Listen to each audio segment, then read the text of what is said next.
नमस्कार किसान भाइयों, देहात में आपका स्वागत है।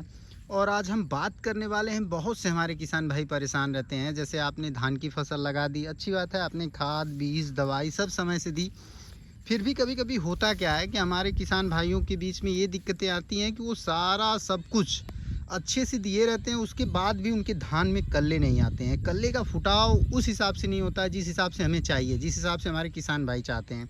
लेकिन अभी मैं जो आपको खेत दिखा रहा हूँ, इसमें आप दूर दूर तक देखेंगे, ये मात्र और मात्र मैं बता दूं आप लोगों को, ये एक महीने 15 दिन की फसल है, यानी आप 1.5 महीने का मान सकते हैं इसमें।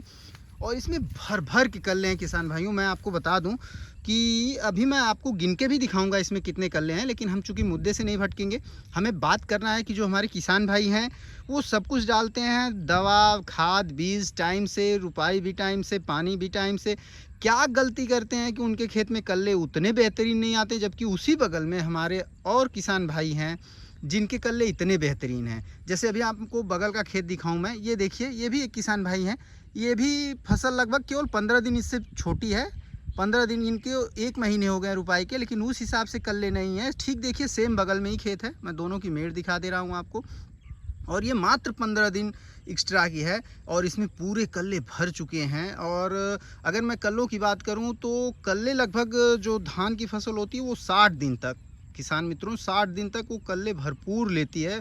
कल्लों का टाइम होता है, उस समय नया ड्रिलिंग होती है धान के पौध में। तो आप इसका विशेष ध्यान रखें कि आपको जो भी ट्रीटमेंट करना है, जो खाद बीज देना है, वो 60 दिन तक भरपूर उसको दे दीजिए, क्योंकि उतने दिन में जो भी कल्ले उसको लेने रहेंगे ले लेगा। लेकिन दिक्कत वहाँ होती है कि कुछ किसान भाई ये सारे उपाय करते हैं, सब कुछ करते हैं, लेकिन एक छोटी सी गलती की वजह से वो इस तरह का कल्ले का उत्पादन अपने खेत में नहीं कर पाते हैं, जिसकी वजह से पैदावार तो घटती ही घटती है, आपकी लागत भी बढ़ जाती है और धान की फसल उतनी बेहतरीन नहीं होती जितनी अभी मैं आपको दिखा रहा हूँ कैमरे पे। ये फसल देखिए दूर तक है और पूरा खेत भरा हुआ आपको दिख रहा है। देखिए बगल से एक दूर का और खेत दिखा रहा हूँ, उसमें देखिए पानी दिख रहा है, ज़मीन दिख रही है, लेकिन इसमें देखिए आप ज़मीन तक नहीं देख सकते हैं। और देखिए पास वाले पे मैं दिखाऊं तो आप ज़मीन और पानी देख सकते हैं, इसमें भी है, लेकिन अगर आप दूर के कैमरे से देखेंगे तो आप नहीं देख पाएंगे। इन्होंने किया क्या है, जैसे दिक्कत क्या होती है कि अब मैं उस सीधे मुद्दे की बात करता हूँ उसमें, कि जो दिक्कत आती है हमारे किसान भाइयों को कि उनके कल्ले क्यों कम हो जाते हैं सब कुछ देने के बाद। तो उसमें एक छोटी सी गलती हमारे किसान भाई करते हैं। जैसे क्या होता है कि हम रुपाई करने के बाद 10 दिन के बाद, 15 दिन के बाद जब भी हम खाद मार देते हैं या खाद दे देते हैं, उसके बाद हमें लगता है कि हम खेत में जितना भरपूर पानी रखेंगे, जितना भरपूर पानी से उसको डूबे रहेंगे, उतना अच्छा कल्ला आएगा। ये गलत धारणा है किसान भाइयों, और इसका बहुत भारी नुकसान हम लोगों को भुगतना पड़ता है।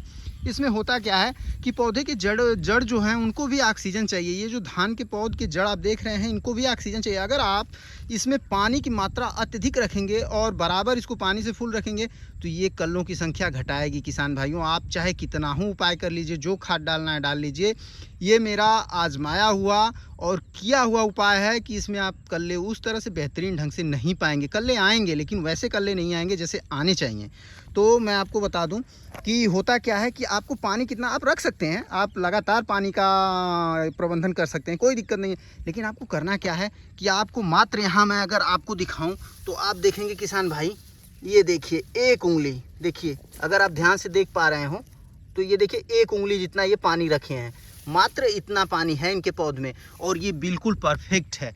यही उपाय आपको भी करना है। इससे ऊपर अगर आप, फिर से मैं दिखा रहा हूँ, अगर आप देखिए इतना ही उंगली जा रहा है, ये उंगली मेरी ज़मीन पे है, अगर आप देख पा रहे हैं तो अगर आपने इससे ऊपर यहाँ तक पानी भर दिया, इसके यहाँ तक और यहाँ तक, तो ये कभी भी उस हिसाब से कल्ले नहीं ले पाएगा जिस हिसाब से इसको लेने चाहिए। कल्लों की कमी हर हाल में आपके पौध में आनी है। तो किसान भाई जितना आप प्रबंधन खाद बीज और सब कुछ का करते हैं कल्लों के लिए, उतना ही प्रबंधन पानी का रखना है। और हाँ, रुपाई करने के बाद, पानी भरने के बाद आपने 48 घंटे 72 घंटे जो पानी रखना है रख लीजिए। उसके बाद एक बार खेत को सूखा ज़रूर होने दीजिए, खेत का पूरा पानी सूख जाने दीजिए, उसके बाद दोबारा उसमें पानी भरिए। और फिर इसी तरह आपको 2-3 बार प्रक्रिया करनी है, लगातार पानी भर के ना रखें कि एक बार पानी भरने के बाद पानी को पूरी तरह सूखने दें, उसके बाद फिर पानी भरें। और अगर मैं कह रहा हूँ कि नीचे के या ताल की तरफ आपके खेत हैं, उसमें आप पानी का प्रबंधन बना ही रहता है, तो भरसक प्रयास करें कि जितना मैंने दिखाया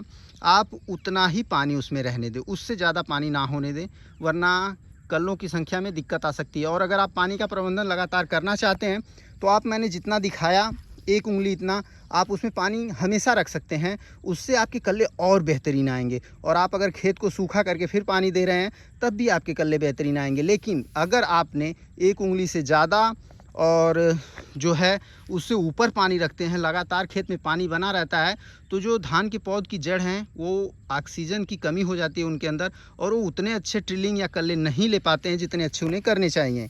तो इसका विशेष ध्यान रखिए किसान भाइयों। और अभी मैं आपको एक पौध का कल्ला गिन गिन का दिखाता हूँ। ऐसे शायद आपको समझ ना आए, लेकिन अभी मैं एक पौध यहाँ से ले लेता हूँ और आपको दिखाता हूँ उसमें कितने कल्ले हैं। तो शायद मैं गिनते गिनते थक जाऊँ, आपको दिखे। एक, आप देखते जाइए, शायद मैं लाइव दिखाने का प्रयास कर रहा हूँ। एक, ये देखिए, 2, 3, 4, 5, 6, 7, 8, 9, 10, और ये देखिए 11, 12, 13, 14, 15, 16, 17, 18, 19, 20, 21, 22, 23, 24, 25, 26, 27, 28, 29, 30, 31, 32, 33, 34, 35, 36, 37, 38, 39। देखिए, मैंने बहुत से छोटे कल्ले हैं जो उसको गिने ही नहीं, तो लगभग मैंने बताया था एक पौध में इनके 50 कल्ले हैं। ये काम है बेहतरीन ढंग से इन्होंने पानी का प्रबंधन किया है, जो किसान भाइयों खेत में बहुत आवश्यक है। आप भी अपने खेत में पानी का प्रबंधन बिल्कुल मेरे बताए अनुसार आप करके देखिए। आपको अगर लाभ नहीं मिला तो आप कहेंगे, इस वीडियो को आप दोबारा आके वॉच करेंगे और देखेंगे और कहेंगे कि जो बातें मैंने बताई थी वो बिल्कुल सत्य है। 1 उंगली पानी आप लगातार रखे रहिए तो आपको और अधिक कल्लों की जो ट्रिलिंग की समस्या आती है वो आपको नहीं आएगी। आपको ज़्यादा से ज़्यादा ट्रिलिंग और कल्ले मिलेंगे अगर 1 उंगली जितना पानी आप लगातार खेत में बने रहने देते हैं। लेकिन लगातार का मतलब ये है कि आप रुपाई करके लगातार पानी बने मत रहने दीजिए। रुपाई करने के बाद 24 घंटे, 48 घंटे, 72 घंटे जो पानी रखना है आप रख लीजिए। उसके बाद एक बार खेत को सूखने दीजिए पूरी तरह से, फिर उसके बाद उसमें पानी भरिए, फिर एक बार और सूखने दीजिए, फिर उसके बाद आप लगातार 1 उंगली जितना पानी इसमें रख सकते हैं। आपको बेहतरीन कल्ले, बेहतरीन फुटाव, बेहतरीन ट्रिलिंग मिलेगी और पैदावार भी बम्पर होगी। तो अगर वीडियो आपको पसंद आए तो चैनल को सब्सक्राइब करिए, वीडियो को शेयर करिए और अपना कमेंट ज़रूर कमेंट बॉक्स में दीजिए, ताकि मुझे भी पता चल सके आपके सुझाव से कि क्या ये विधि आपको भी लाभ पहुंचाई या नहीं पहुंचाई। तो आगे और ऐसी वीडियो पाने के लिए चैनल को सब्सक्राइब करके रखिए।